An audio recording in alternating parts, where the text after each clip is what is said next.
Hello, and welcome to Healthcare Journey. Here in this space, we explore becoming a physician and then becoming successful in the healthcare and medical world.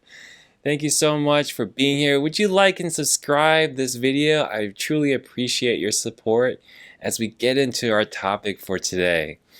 This topic has been on my mind and really weighing on my heart for many, many years. The entire time I'm going through the hurdles and obstacles to become a physician, I just see this irony, this stark contrast between the ideal physician, what we're trying to become, which is compassionate, kind, benevolent, you know, inclusive of peers, great to the patients.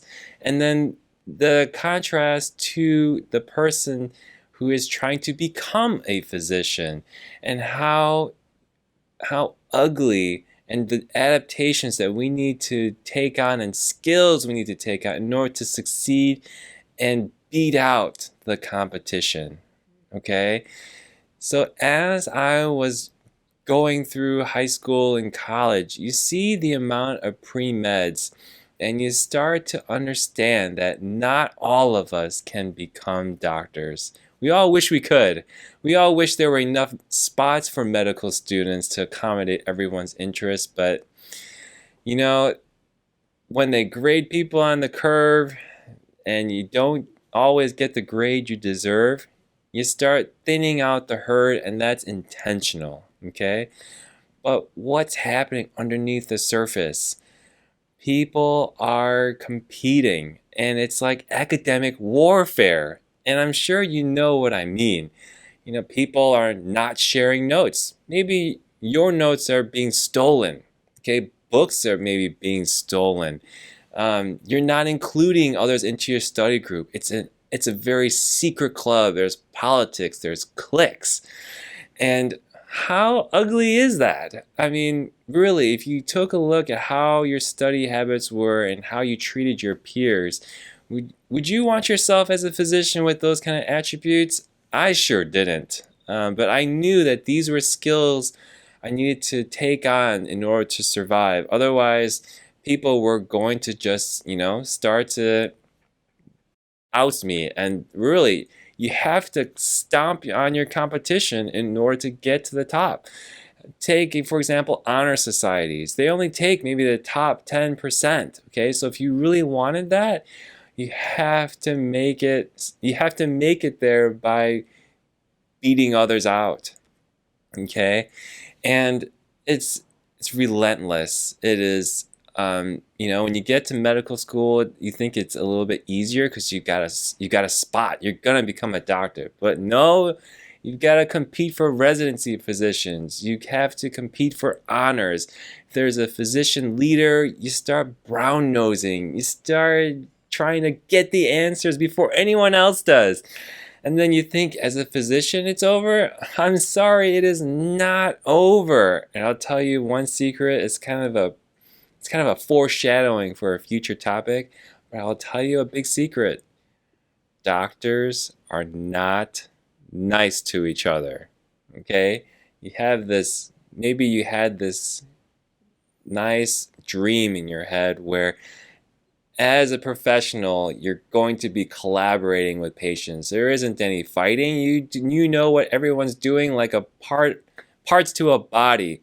But I'll tell you, behind closed doors, yeah, the truth comes out, and it's catty, okay? It's ugly.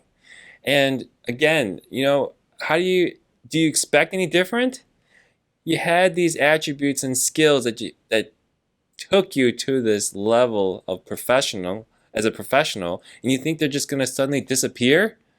Yeah, no, it's not. You're still going to act like that.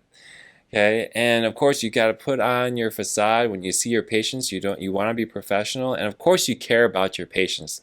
Not saying that at all, but I'm trying to bring up a point here that medicine is not so rosy, and of course the road to get there, absolutely the roughest, unpaved, ugliest and, just dark, dark road that you could probably ever find. Now, I'm probably being a little bit pessimistic, I know, but hey, it's a reality that I suggest you consider. Is this a fight that you want to keep fighting, or is it not quite worth it? It's not really what you thought medicine would be, and that's the kind of thinking that I'm aiming to show you. Because really, when you have a patient in front of you, the real, in my opinion, the character of a physician understands the person who is sitting across from them. And it's the emotional human to human connection that needs to be there. And that's what allows people to heal. I believe that even though even I don't have a cure for a patient, I can still offer some healing to that other person. And in my opinion, that is what's important to me. That is why I became a physician, because this, where I sit, where I stand with my board certifications, gives me the knowledge, but being a physician requires that I be human. And so I appreciate your time. Thank you so much for joining me today. And I hope I've inspired you. If you wanted to leave a comment, let me know your thoughts. I appreciate it. Until next time, bye bye.